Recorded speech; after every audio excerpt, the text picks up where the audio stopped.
Welcome in to the initial episode of Behind the Beatdown. I'm David Hayes along with Rob Moriarty and JD Muzinski. And guys, I just want to thank you first and foremost for letting me be a part of something that I believe in. And we've got the Hope Dealer with us, Rob Moriarty. Rob, how you doing today, my man? Doing well. How about yourself? Doing wonderful, beautiful day. We've got football playing, not in the background right now, but in our minds. But first and foremost, we're getting to the focus here. Behind the Beatdown, JD, the matchmaker. What's going on, my man? What's going on, David? How you doing, man? JD Muzinski, ladies and gentlemen. I didn't add the last name, but no, it's been fun getting to know you guys on a little bit of a deeper level. JD, we do the Sports Republic High School podcast together, so that's been a lot of fun. Rob, I've been coming to your events now with Impact Fight League for 4 or 5 years, maybe 3 or 4. Either way, every single time, super impressed. Last time you gave me the opportunity to commentate the fights along with Aubrey, and that was being up on the cage for a little bit is one thing. Being there for the entire night, having blood splatter, coming around, it was unique, and I'm very thankful for that. So let's dive into it. Behind the Beatdown, what first drew you into the world of MMA? Honestly, I owned a gym, and I ran an Anytime Fitness from 2008 until 2013, and we had an MMA program inside the gym. We chose to host an event in 2013, and that's what really brought me into it. We were able to get a couple of the fighters out there, have a really good event, and from there, that's what brought the interest to run more shows. I love it, man, JD. And at any time, I've got a question specific for you, but you know how it goes, my man. Jump in at any time. So you get the gym started, and then you start the promotion. What's the origin story of Impact Fight League? So it starts with the gym, but what inspired you to actually start the promotion? So we ran one show in 2013 under a different name. Okay. And that got us in the door, and it was a great experience. We had a lot of fun. And then we opened up another small MMA gym. We ran 2 small events inside of it, real small production. And I watched how it operated, and I wasn't super impressed. I thought we could do it better. Mm-hmm. So then we decided to run a promotion along with the fight team. And 2018, I believe February is when we first started. Then it steamrolled from there, but I just saw some things that we could do better as far as a promotion to promote the fighters, the fans, just create a whole better experience, a whole vibe. There you go. Create an impact along the way. So how would you say Impact Fight League or your original vision has evolved to where we are here today? Oh, man, it's evolved a lot, probably 20-fold. When you first start something, you want it to do well, but you don't know how it's going to go. So over the years, we've evolved a lot. We've gotten to bigger venues. We've gotten bigger names to come fight for us, but we've always tried to keep the same morals and principles and ethics so that way we can put on a good event. Yeah. The fight game in itself has its ups and downs, but I like to think that we do a good job at taking care of the fighters and things like that. So I'm really happy with the way that that's evolved and the growth that we've had. Now, JD, how long have you been doing the matchmaking or just involved here with Impact Fight League? Oh, goodness. When did I start matching? Was 19 or 20? Yeah. Beatdown. So about a year, 2 years in? Yeah. Wow. No. It was earlier than that because you did know. the Beatdown 18 card. I'm thinking 2019 or 2020. Yeah, somewhere around there. So I started out actually because Rob's, I wasn't even really a part of it. I was just, I had known Rob from Anytime Fitness. Okay. Also Impact Fitness. And, he started talking about he's going to do these fights. And at that time I was just either halfway through or on the tail end of getting through college. So I was working as graphic designing, and he had a poster, and I was like, oh man, we can do way better than this. Yeah. And he's like, well, show me what you got, So I made a poster, and from then on, I was doing all the posters, and then I think Aubrey was matching, and then he had some stuff going on personal wise, and he had to step away or whatever, and then so I just kind of picked up the role from there. Man, it's a cool story how it all comes together, and then for you guys to actually be living those stories, and all the memories that you're trying to bring up to the tip of your tongue right now, and how it all has unfolded. And throughout this podcast, this one and future podcasts, we'll learn more about Rob and JD and Impact Fight League. So Beatdown at the Beach, I know that there's different branches of Impact Fight League, But Beatdown at the Beach, I think, has pretty much become synonymous with Impact Fight League, right? That title there. That's what most people, if I say Beatdown at the Beach, people automatically know what I'm talking about. So with that being kind of the staple here in the Panhandle MMA scene, at least in my opinion, being from here in Panama City, I think we can most definitely say that. What's been the key to building success for the fighters and for the promotion in general? There's a couple things. I mean, I would say consistency is a big deal. You got to do it and do it well every time, because when you're in front of the public, they're going to see it. So that's going to be a thing. You got to be consistent. Having the right people in the right places. We're blessed to have a lot of people homegrown. How I met JD, he fell right into the graphic design, the matchmaking, the YouTube videos, basically all the media. And it was just a great fit.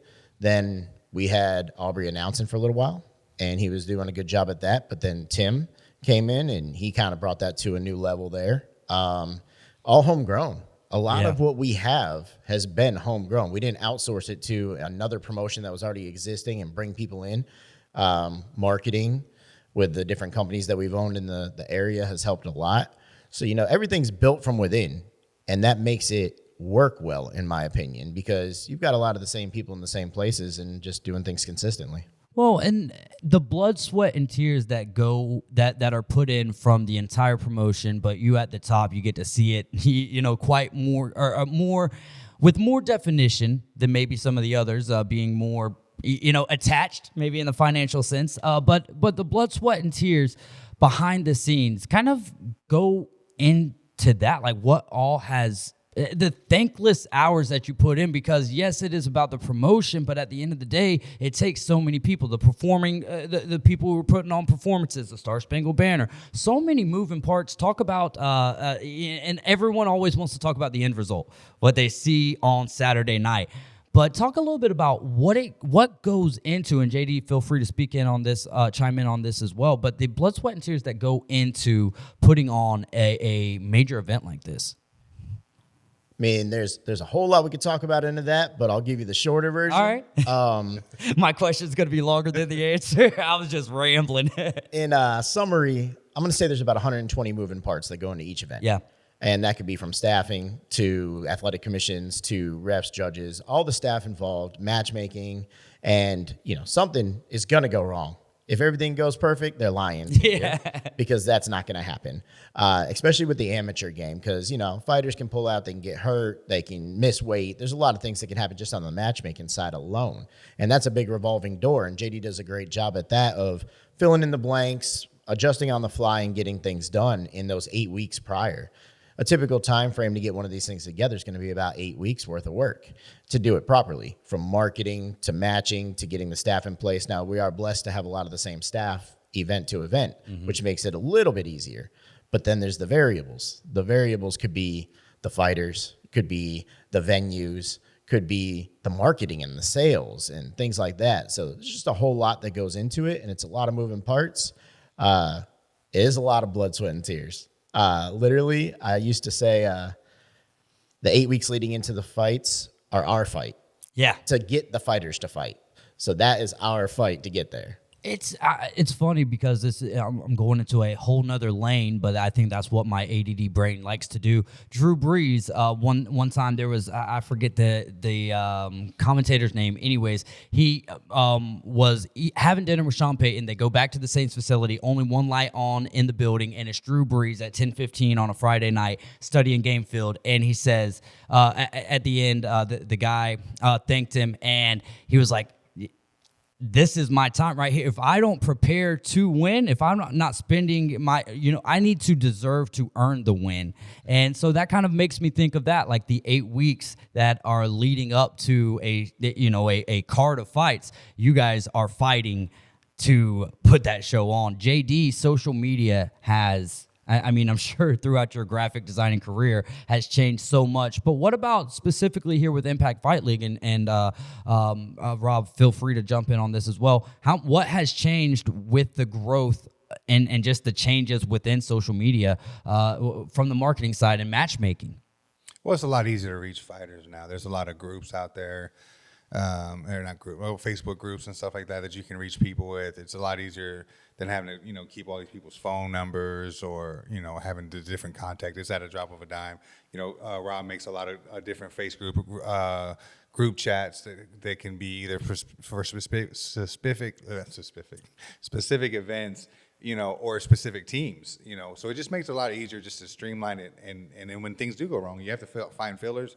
You can find one at the drop of a dime. Sometimes you can just put a post down and say, hey, I'm looking for this.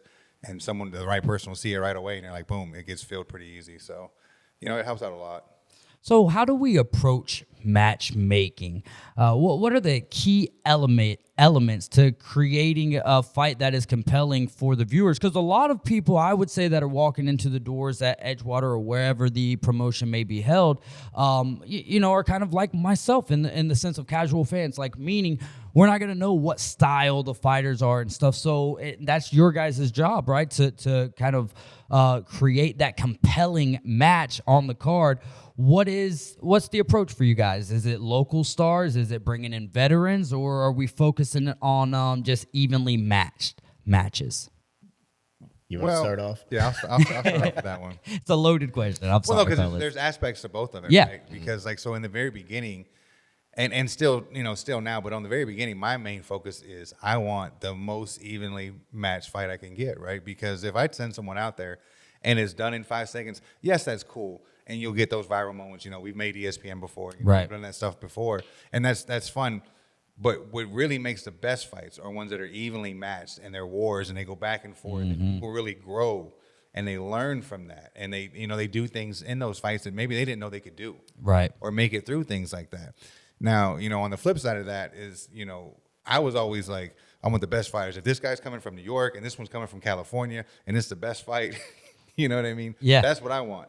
Now, on the other side of matching is the side that, Rob is responsible for, and that's making sure that it makes sense. Yeah. That's kind of something that he would have to talk about. But like for me personally, I want the best fight that I can get. And sometimes it might be, like you said, as far as styles, it might be wrestler versus striker. Yeah. Because those things can make, who's going to impose their will. Right. Usually those aren't quick fights because, the wrestler's trying to find a way in and the boxers or, the striker's trying to keep them away.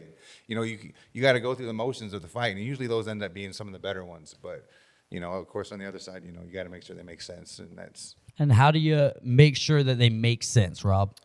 So I'm going to blend your last question and this question together on this answer. So, a fight card from a fan's perspective, they may not know the styles. Yeah. But people who aren't casuals to the sport, they know styles make fights. Mm-hmm. And that's what makes a really good fight. So if you're trying to do that, which you want the fans to have the best experiences possible, and you want the fighters to be safe, so you get a fair matchup. And JD's great at analyzing the way that fighters have fought before in comparison to the way that they might fight in a future bout against a different opponent. And a good matchmaker is going to do that. But you never know what's going to happen in a fight. There's always a puncher's chance. I mean, we've all been wrong. Yeah. And there's always been upsets. I mean, the UFC has upsets as well. So, there's no way to predict it, but we do our best job capable of making the best matchups. From the flip side, the social media aspect.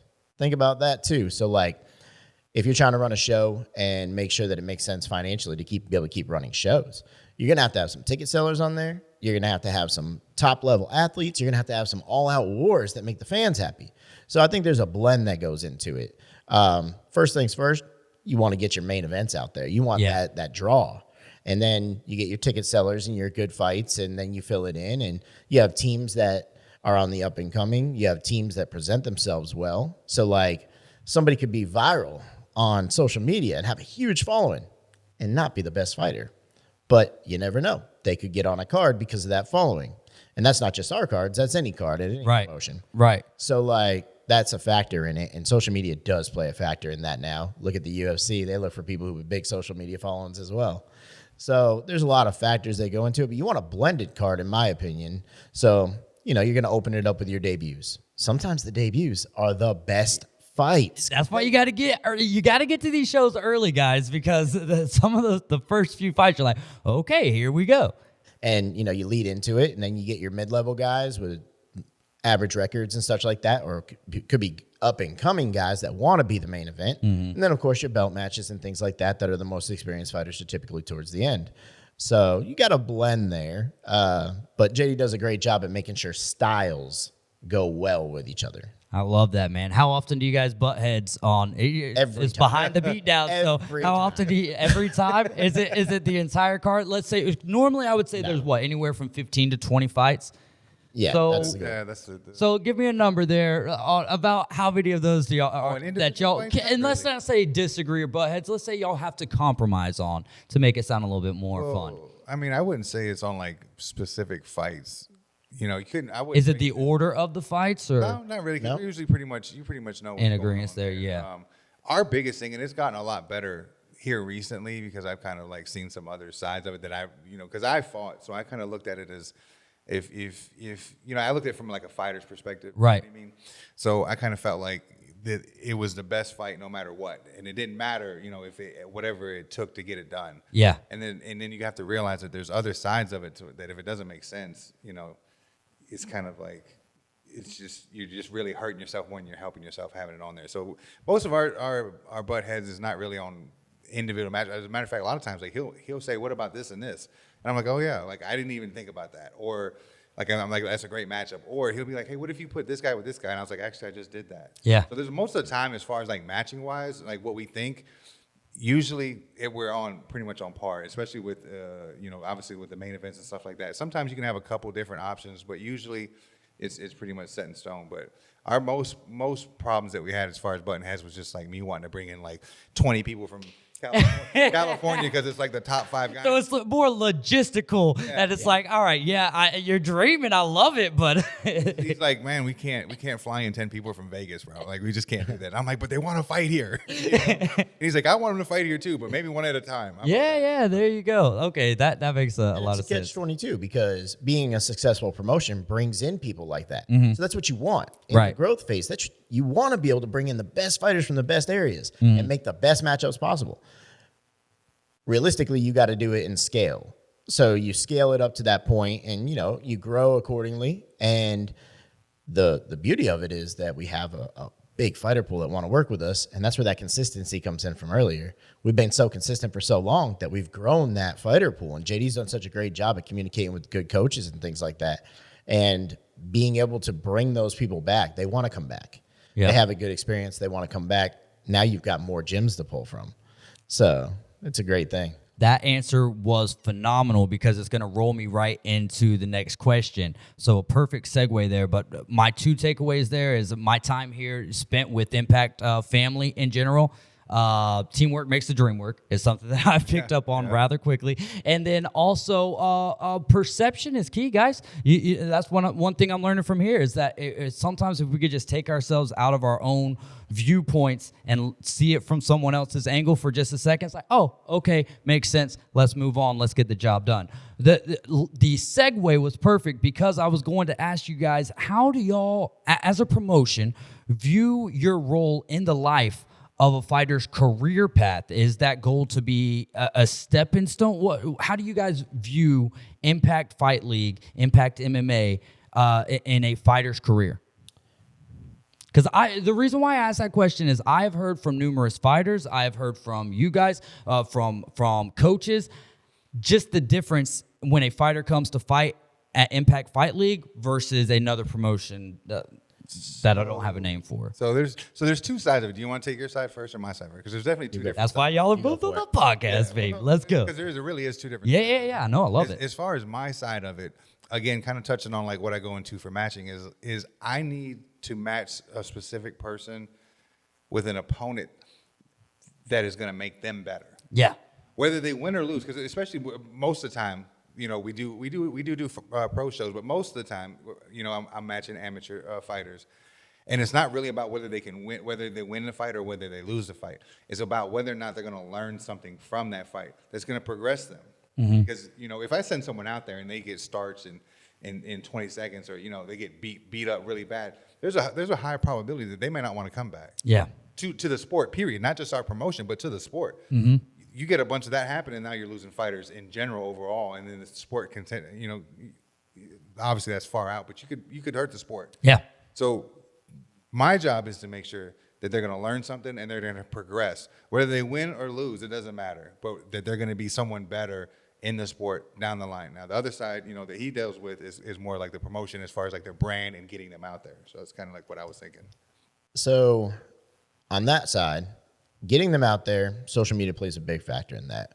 We do a lot of things behind the scenes and things that other promotions may or may not do to try to help the fighters and the teams, from real content to fair matchups to making sure they get views and things along those lines, and high quality content as well. Yeah. Instead of just shooting it off an iPhone 12, we actually do high quality production. So that's part of it. But I think it's really on a case by case basis. And that's why there's so many variables. Like in a perfect world, everybody could win, everybody could progress, everybody could get where they want to go. The real world is there's always going to be a winner and a loser in each fight. Yep. Now, the way that that's perceived from certain points of view, we have coaches that we deal with. They just want to get guys experience. They want their guys to go in and take the tough fights and get better as amateurs to progress themselves in their skill set for the next level. From a business standpoint, we try to have business practices that help those guys show up on time, make weight, be ready for the interview, promote themselves, do things that will get them to the next level on branding. So that's pretty straightforward across the board.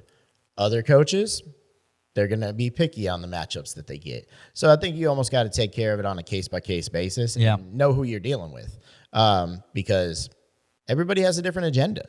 So as a promotion, we want to make sure ours is the same all the way across the board and we're consistent with it. With individual fighters and coaches, we try to address their needs. Yeah.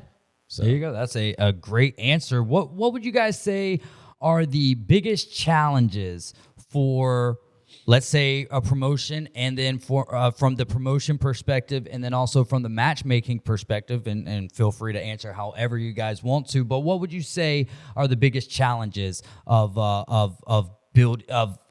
being a regional MMA promoter? I stumbled all the way over that. I'll start with the promotion side. All right, yeah, let's go. You got to be able to roll with the punches. I mean, don't get in this industry if you're not ready to deal with something. Because, I mean, there's competitive other promotions that want what you have. So, it's like the bigger you get. I had a good conversation with somebody the other day, and I was like, the bigger the promotion gets, the bigger the target on your back gets. And, you got to have thick skin and be ready for it. Focus on the good side of it. Challenges are good because they make you be better. So, we live and learn. We've done 50-something shows, I think 56. Yeah. And we're still learning to this day on how to do things a better way. So, we're going to keep evolving and going through those challenges. On a regional scene, the amateur side, you're going to have the revolving door of fighters. You're going to have the ones that don't make weight. You're going to have the ones that act like professionals, but it's a big mix. When you get to the pro side, you get a little bit better there, where the guys are going to be a little bit more consistent. They've been seasoned already. Yeah. So from a promotional standpoint, I would think the biggest challenge is just rolling with the punches, because something's going to go wrong. Yeah. You got to be ready to adjust on the fly. And that could be financial, that could be fight card wise, that could be all the 120 moving parts.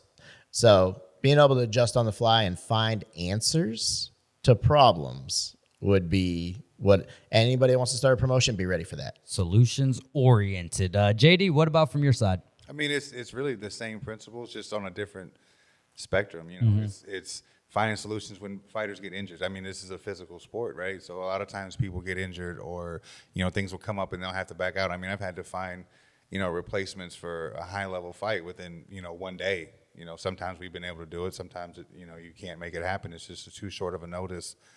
Same thing. Competition. There's a lot of promotions out there now. We have a really good section right here, that we kind of can, got going on with what we can do. But then when we go to other places, we go to other states and stuff, there's a lot of promotions out there that have the show scheduled and things that you kind of have to work around. And this team might be at this promotion, and then this team might be doing this event. Also, a lot of these gyms that we work with are true mixed martial arts gyms. So they might be at a grappling event, just trying to, hone that skill for their fighters. So just trying to, get through.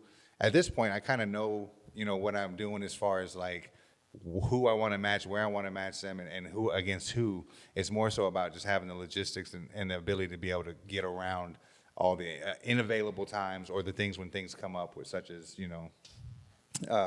injuries or there's any number of reasons that could have someone back out, but that and just making sure that blood work is in, eye exams are in. Alabama, when we go there, they require a lot of paperwork because there's a lot of contracts and affidavits that go with their state commissions and stuff like that. So it's just really just being flexible to get through navigate everything that comes with it. When it comes to building amateur versus pro cards, is there one that is more difficult than the other, and if so, why? From my side, the pro cards are more difficult. Just because there's a lot more to deal with as far as, I'm not gonna say they take it more seriously, but it means a little bit more. They're going to be usually a little bit more stringent on the opponents that they take, and then I have to deal with the negotiating of the purses and stuff, going back. Well, this guy wants this much, and Rob wants to budget this much, so I kind of gotta. There's a little bit more talking on my end as far as that goes. I think on his end, I'm sure he's got more work as well, but there's the potential for more of a show because you got professionals out there that this is actually now a lot of them may be working also, but some of them this could be their livelihood. So yeah, and I'd agree with that statement. I think a lot of things are very similar on the amateur and pros, but when you get to the pros, it's higher stakes. So there's a lot more factors that go into the decision making, from coaches to budgets to how many of those fights you can have on a card. And you got to think about things like if a bigger promotion is looking at this guy. We recently been sharing a couple videos of Tristan Vines. He fought for us once in Birmingham. Just got the call to the UFC. So somebody like that's going to be a little bit harder to match than somebody who's 1-0 as a pro or an AMI, because guy's got a great record. He's on the verge of the UFC. You got to find a special type of opponent that's willing to take that matchup. So it does make it a lot harder on JD in that respect. From a promotional standpoint, man, it's awesome to have guys like that on our card. So, it's great for them. It's great for us, and we both win. So there you go. The financial side of the business, how do you approach the financial side of the business, all the way from securing sponsorships to managing fighter purses? Like, for some of the conversations I've heard, I'm like, man, that stresses me out thinking about that. So how do you approach that? I mean, it's scary sometimes, bro. Like, I'm just going to talk about taking a chance, bro, every single time. You better be ready to win or lose. Yeah. It's almost like you got to go into every event with a game plan. And I mean, we do a good job at budgeting, trying to think of what market we're in, just things along those lines so that you can eliminate as many variables as possible, but you can't eliminate them all. Marketing. You never know how marketing's going to go. You never know if you're going to have another big event in the town that you're in. So, like, there's just a whole lot of variables. You got to secure your venue, the athletic commission, the fighters. Just be ready. Be ready to win or lose, and hope for the best and prepare for the worst. Yeah, I've lived by that statement for a long time now. It works. Thank you, Lord. Let's see here. How about shout outs for anyone within the company or without the company that has helped you along in this journey? Man, there's a lot. We've had a good core group of us from day one. I mean, Aubrey's been there. JD's been there. Michelle has helped with my staffing of the waitresses, the ring. Michelle Tompkins? Yep. Yeah. So she's been with us since day one. We've had a lot of good people. Tim is the announcer. We've had some. That guy's awesome, by the way. Shout out Boston Tim. 100%. And all being homegrown, it feels more like a family than it does a business. And there's good things with that. And you know what you're getting with those people. We've had a few sponsors throughout the years that have been with us, and some that have been with us since day one. Richard Brandeman Sleep Center has been a diehard. Putting people to sleep since 1995. You got a pretty good catchphrase there, too. And it works every time somebody gets knocked out. Bro, I will watch UFC and say that. Somebody I saw put it on one of their videos the other day on social media, and it literally didn't have anything to do with the fights. Yeah. But they remembered it. So, the marketing worked. Yes, sir. But yeah, we've got a great group of people, and we every now and then people come and go. We've had some great people come and move on to different things as well, and that's great as well. We one of the big things that we preach is growth. So like, and if we bring in a sponsor and then they move on to a different market and go with their company to a bigger market, man, that's awesome. Yeah. Fighters as well, fighters, they're going to come and go, but being able to bring those people in and create true experiences, that's a big thing with me. It's not just fights. It's an experience and it's a vibe. And we put a lot of effort into that production quality and things like that. The venues, just making an experience for the fans and just doing something special. And the next opportunity, JD, shout out, sorry. Do you got any shout outs, my friend? I mean, and it doesn't have to be just within the company, well, like whatever. Be just insanely long. There's been a lot of people that helped out with that. But the main thing for me would just be, that there's a core group of gyms that, they take the tough fights, they're on weight, they provide me with most of their, fighters that they can, they're just always there. We got like Peter Zahel with the Cage MMA, Shane Mills with Cage Fit, Michael Bateman with NXG, Odie Delaney over there with Witness. I mean, I swear I'm, SPG when we're up in Northern Alabama with Eric Anders, Matt Elkins with 10 Planet up there as well in Alabama. I mean, this is just a really core group of gyms. They take the tough fights. They're not trying to cherry pick fights. Not that everyone does that, but I'm just saying it makes it a lot easier on me when I, I mean, I've had one coach. I'm not going to call him out because I just said everybody's name, but I've had one coach recently just said, "Listen, we'll fight a gorilla. I don't care." if one-on-one, we're not talking 100-man versus the gorilla. One-on-one. If he's 170 to 200, you don't have to ask me. We're taking the fight. It can be a gorilla. I don't care. Because like some people, they just need the experience. They're like their guy. They might be right there, ready to make the next step. And so those things are nice. But these are also gyms that those all that I mentioned have been with us for a long time. They're always on weight. They got their stuff in like they're supposed to. It just makes my job easier. And so, that's who I would shout out personally. He covered everyone else, and everyone in the company is all great. So. And I'll go with a very general statement here. People who want to see you win help you win. Yep. And that's a big thing with me. Like, if you're truly invested, there's a lot of gyms. There's a lot of people from all walks of life. They have their own agendas too. Mm-hmm. Everybody has a goal. Yes, they do. But sometimes you make those goals align together, and we help each other win. And anybody throughout the years that has ever done that for us, I would shout them out because, there's just a lot of things in this world where people have their own agendas. But people who want to see you win, they'll help you win. And we have a lot of those people in our network. Too many to mention, but thank you to all of them. Yes, no doubt about that. That's always such a tough question to answer, especially if it's not, hey, guys, I'm going to ask you, because I didn't tell y'all that I was going to ask you that. That one came off the hip, so you guys both did a great job answering that one. I've got two other questions about MMA, but first, we're less than 7 days away from our next event coming up this Saturday at Edgewater, right? We're at Edgewater this Saturday. Tell us about what event and what we can look forward to this Saturday at Edgewater. Man, this one's one of our favorite ones each year. Around October of each year, we do a costume contest, and it's usually a big hit with this area. People love dressing up. We have a vibe that goes with the room, not just fights. And this event in particular, a lot of people want to dress up. We have a $500 costume contest prize for the best costume in the crowd. People love that. Who picks it? Over the years, we've done it with a different layout. Okay.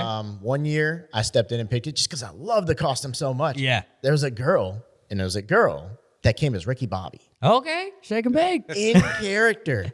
Accent, sideburns, everything. I mean, it wasn't just the costume. Yeah. It was the character. So for me, that sold it. Yeah.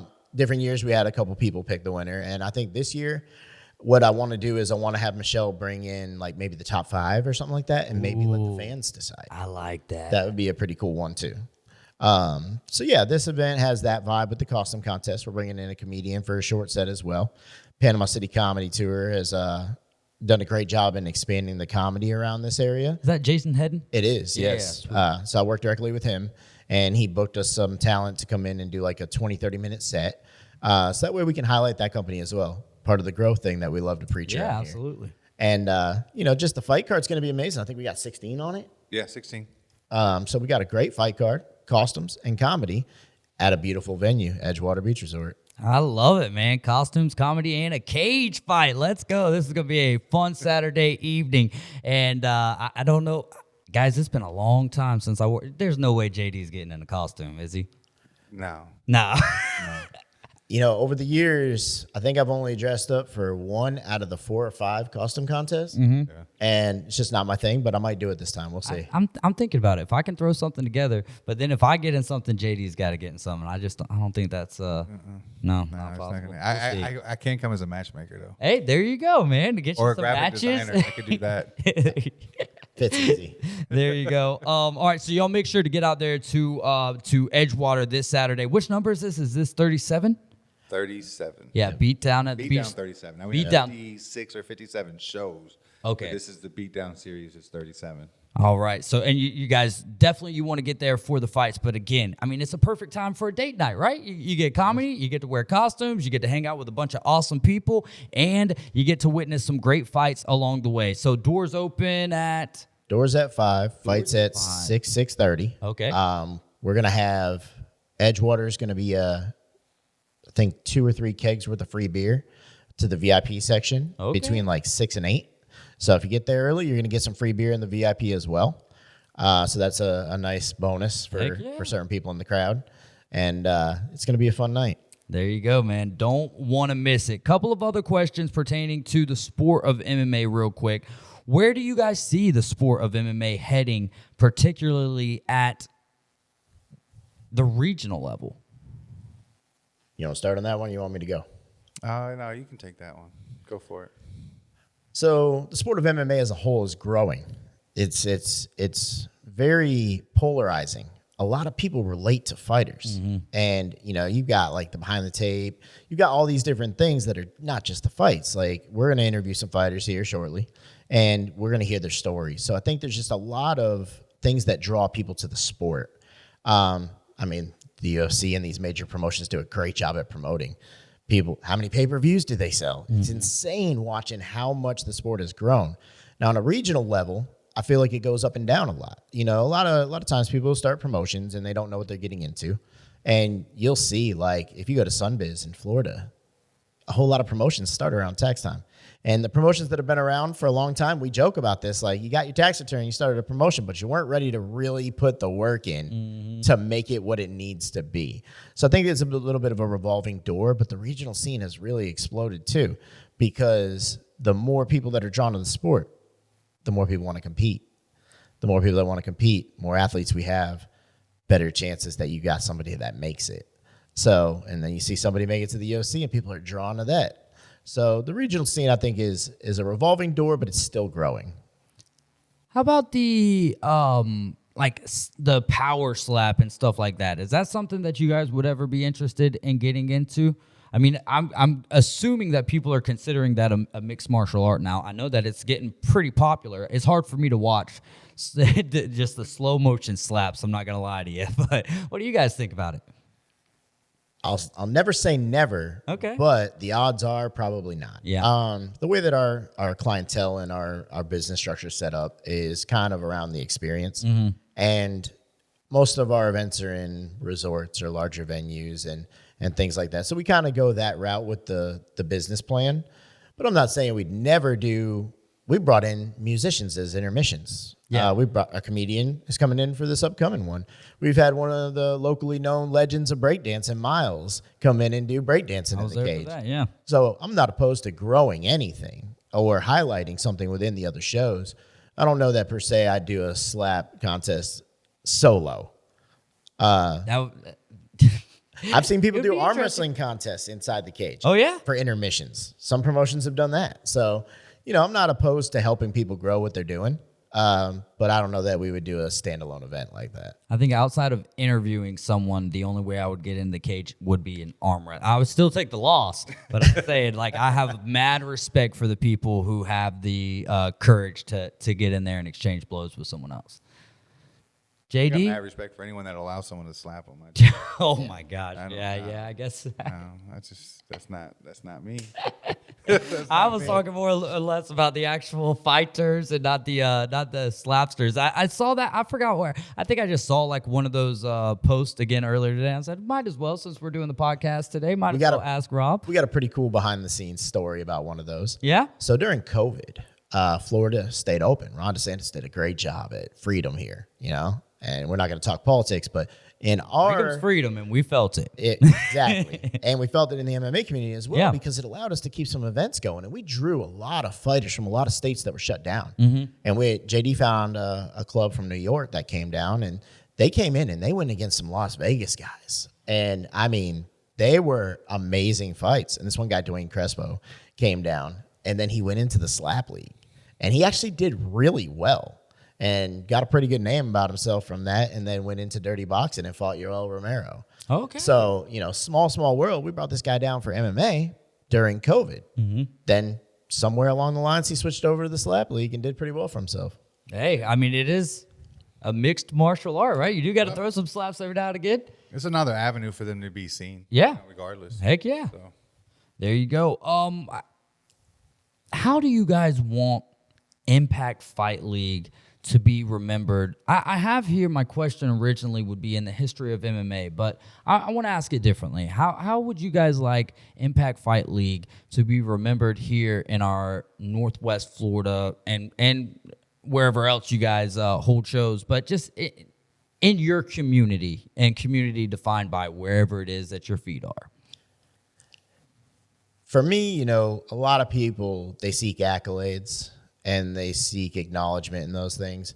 I mean, we've got a little thing called the Florida Hall of Fame for MMA, and there's some names in it that are worthy, and there's some names in it that are questionable and things like that. But for me, it's never really been about the accolades. It's more been about the impact. That's why it's named Impact. Our gym was named Impact Fitness. Our promotion's named Impact Fight League, and that's always been a part of my mission statement, was to make an impact. And if we've made a positive impact on a bunch of fighters' lives, whether it be in their fighting career or in life in general, I've got some great stories we can tell on another episode about how the fighting world has helped a lot of fighters in life as well. But for me, it's just the impact. I mean, if the community has had a positive impact from us, the fans have had a positive impact, they can go back and have memories of great times. I've had certain people in this community that are very successful tell me the only 4 or 5 times a year they get out of the house is to come to our events. And to me, that means something, because there's a lot of choices. I mean, you can go to the restaurants, you can go to the beach, there's a lot of things for people to spend their time on. Right. But those people, they choose to spend their time with us, and that means something to me, and I want to make sure that they have a great time. So, I'm just going to say leave a positive impact. I love that. JD? Yeah, mine would be, as he was talking, he kind of touched on it at the end, would be just the memories. The memories of the fans, come in, or the fighters even. They'll remember that for a long time. I remember some things that happened, when I fought, and feelings. And that's the main thing. Just, it could be either as a fan or as a fighters, just remembering a specific night, something crazy happened, or, just whatever. I mean, well, so going back, Deontay Brown's spinning kick. Yeah. You got what was the guy's name? Gage Guerin. Yep. Guerin. I think he had the quick finish. I believe it was on Nate. Was it on Nate? Yeah. And then Nate's quick finish on Ryan Swinney. Yep. And then you've got, there's been a whole bunch. Henry Carter, every single time I watch that guy, I'm like, oh my goodness. Johnny Carter. Johnny Carter, because there was Henry Montgomery. Yeah. Yep. Odie Delaney. That guy, just as a coach, Michael Bateman, being able to hang out with Aubrey. I've got so many memories from that place, and every single time, Boston Tim being up in there, the way that he carries the show, along with the DJ, they have such a great rapport. They vibe well. That just amazing. So you have an opportunity, if you haven't been, to come check it out this Saturday night. Doors opening up at 5 o'clock. We'll get the show started about 6:30. And, it's going to be fun. Anything else? Is there anything else that maybe I missed in the questioning? Or how do we want to wrap this episode up here for the first time? No, I think it went very well. All right. That was Behind the Beatdown for JD Muzinski, Rob Moriarty. I'm David Hayes, and we'll see you guys next time